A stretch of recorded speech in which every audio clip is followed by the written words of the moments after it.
एक मित्र ने पूछा है कि आपकी चेतना 24 घंटे कहाँ रहती है, कहाँ स्थित रहती है। तो चेतना कहीं नहीं रहता, हम चेतना में ही रहते हैं। चेतना सर्वव्यापक है, चेतना ही चेतना है।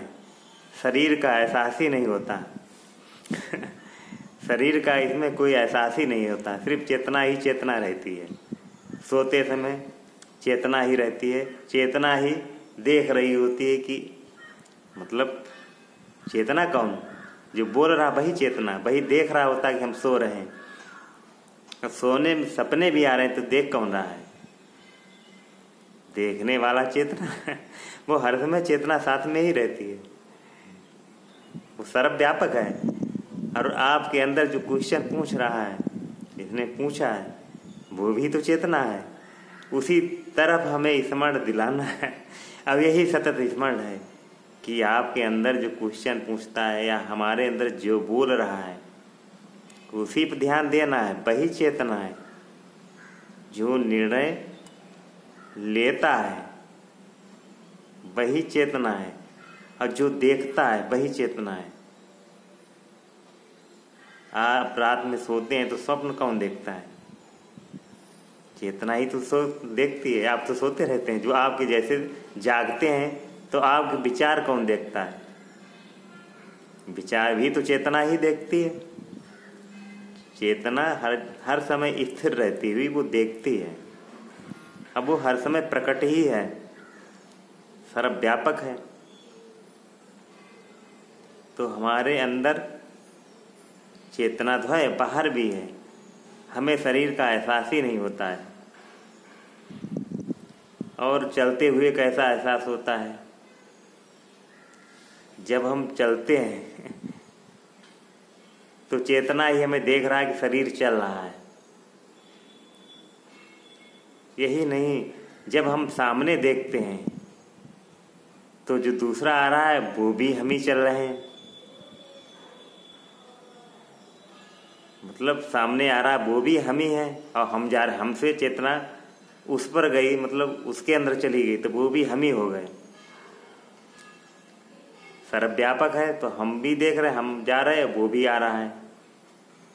उसके अंदर जो चेतना वही हो जाते हैं। ये वास्तविकता है, आप भी अनुभव करेंगे। जब हम पेड़ को देखते हैं तो हम, क्योंकि पेड़ और हमारी चेतना एक हो जाती है, हम पेड़ी हो जाते हैं, पेड़ी जैसा अनुभव होने लगता है। कोई पशु देखते हैं तो वैसे महसूस होने लगता है। क्रियाएं तो करते ही रहेंगे मगर वो चेतना तो एक ही है। जब हम कोई वस्तु दुकान से खरीदने जाते हैं तो बेचने वाले की और हमारी चेतना एक हो जाती है, क्यों, जो दे रहा है वो भी हम ही हैं, अब खरीद रहे हम ही हैं, एक ही है। ये अनुभूति होती है, आपको भी होगी। और जब ऐसी अनुभूति होती है तो व्यवहारिक क्रियाएं तो चलती रहीं, उससे जटिल नहीं हो पाते हैं, जुड़ नहीं पाएंगे। कई बार हमने देखा है कि दुकान गए, दुकानदार ने रेट ज़्यादा बढ़ा के लगा दिए या पर्चे में जो सामान नहीं खरीदा वो भी बढ़ा दिया। मगर वो है तो चेतना और हमारी चेतना एक ही। तो हम ज़्यादा तो हमने उसे बता दिया कि आपने ऐसा किया, मगर वो है तो हमारा ही रूप है और हमारे अंदर भी चेतना भाई, उसके भी अंदर चेतना। तो ये सरलीकरण हो जाता है। व्यवहारिक क्रियाएं तो होती रहेंगी और इसीलिए सरलीकरण हो जाता है। दूसरे की चेतना हमारी चेतना एक हो जाती है, वही महसूस भी होता है। सामने दीवार है, हम हैं, तो हमारी दीवार की चेतना एक ही लगती है कि हम ही दीवार हैं, या हम शरीर भी हैं और चेतना दीवार भी हम ही है। या ये आकाश है, आकाश भी हम ही हैं फैले हुए, और हमारे अंदर भी चेतना है फैली हुई है। इसमें शरीर का आभास ही नहीं होता है कि शरीर है भी और हमें भी नहीं। आप भी जागरूक होकर चेतना से अगर सतत अभ्यास जुड़ेंगे तो आपको भी शरीर का आभास नहीं होता होगा ये निश्चित। अगर बीमार नहीं है, अगर पीड़ा नहीं हो रही है तो आपको भी अपने शरीर का आभास नहीं हो रहा होगा। सिर्फ चेतना ही सब कुछ देख रही, सुन रही, पूछ रही, इसी को तो स्मरण करना है और कुछ नहीं करना है। तो जब हम मुक्त हो जाते हैं तो सिर्फ चेतना ही चेतना बचती है, शरीर नहीं। व्यवहारिक तौर से तो प्रक्रियाएं होती रहेंगी, क्योंकि ये चेतना का ही खेल। शरीर गहरे अर्थों में शरीर भी चेतना से ही प्रकट हुआ है, इसीलिए शरीर का भी आभास नहीं होता है, चेतना का आभास नहीं होता है। इसलिए शरीर भी नहीं है। आपने देखा होगा कि शरीर का कितना भी वजन एहसास ही नहीं होता है, या सो जाते हैं तो खो जाता है। कि खो इसलिए जाता है, उसका निर्माण चेतना, और चेतना तो अंदर आपके है, वो भी महसूस नहीं होती। सतत अभ्यास ध्यान से ही ये महसूस होती है, और इसी को फैलाना, जानना है, यही इसी की व्यापकता करना, व्यापक करना है।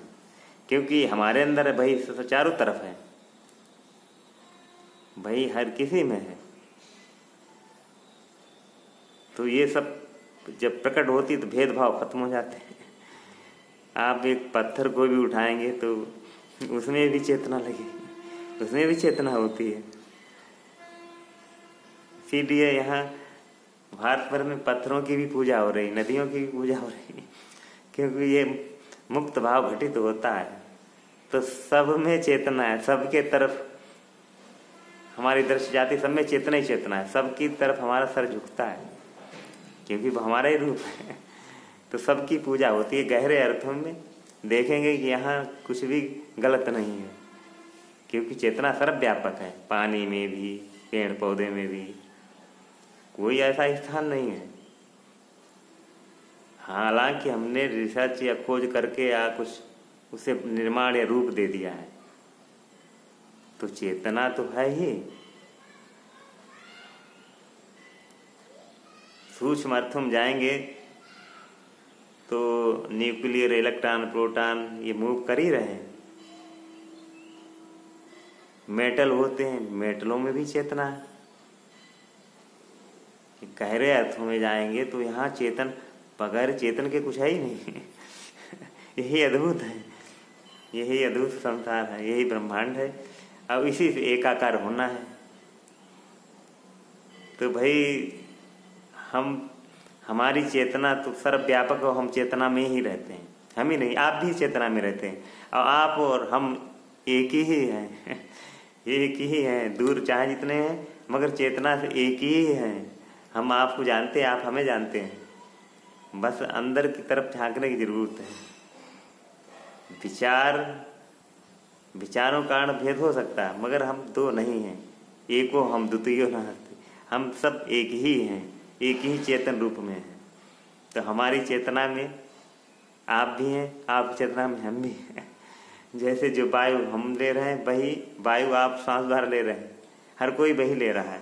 ऐसे ही चेतना भी सर्वव्यापक है, और सतत स्मरण द्वारा ध्यान विधियों से सजग होकर देखने लगते हैं तो ये सर्वव्यापकता महसूस होती है। मत इतना यंत्र है कि ये चीज़ें पहले से ही हैं, बस हम लोग जैसे कोई चीज़ पहले से खोज कर ली जाती, वैज्ञानिक खोज कर लेते हैं, वैसे आत्मबोध द्वारा ये चीज़ें महसूस होने लगती हैं। ये तो सब सर्वव्यापक है, सब में है। अब चेतना में ही हम रहते हैं। आप जो भी देखेंगे वो चेतना में ही है, पेड़ पौधे, और वैसे ही आपको महसूस होता है। आप जब जाएंगे तो आपको वही महसूस होगा। हमें तो यही लगता है, जब पेड़ पास जाते हैं तो पेड़ ही बन जाते हैं, वही महसूस करते हैं। तो सतत अभ्यास करते रहें। अब ज़्यादा कुछ करना नहीं, इतने ध्यान देना है कि जो सुन रहा है, जो बोल रहा है, जो खा रहा है, जो पी रहा है, जिसमें काम वासनाएं, जो काम वासना को देख रहा है, वो कौन है? हालांकि जो है, प्रकट है, वो भी वही है। तभी जगत मिथ्या बोला गया कि जो दिख रहा है वो सत्य नहीं है, जो दिखता नहीं वो सत्य है। अब साइंस भी उधर ही बढ़ रही है कि सब गॉड पार्टिकल मतलब सूक्ष्म कणों से बने हैं और इतने मतलब रेज के कैमरा बन गए कि आर पार का देख सकते हैं। पृथ्वी के भी आर पार का रेज द्वारा पता लगाया जा सकता है। अब सोचिए जब रेज एक दूसरे मतलब पार कर लेती हैं तो इसके मतलब किरणें पार कर लेती हैं तो बीच में कुछ है ही नहीं एक भ्रम है। जैसे हम लोग फिल्म देखते हैं टीवी पे, टीवी एक रे नाचती रहती है और पूरी पिक्चर दिखाई पड़ती है। तो यही अद्भुत ये संसार भी है, दिखाई तो पड़ते हैं वाइब्रेशन से और रियल में है ही एनर्जी कितना अद्भुत खेल है। हम आपको दिखाई पड़ेंगे, आप लोगों को आपको और लोग दिखाई पड़ेंगे, कहीं कहीं वो एनर्जी के ही रूप हैं, यानी चेतना के ही रूप हैं। तो पूरा जगत चेतना में ही है, तो हम लोग चेतना में ही डूबे हुए हैं।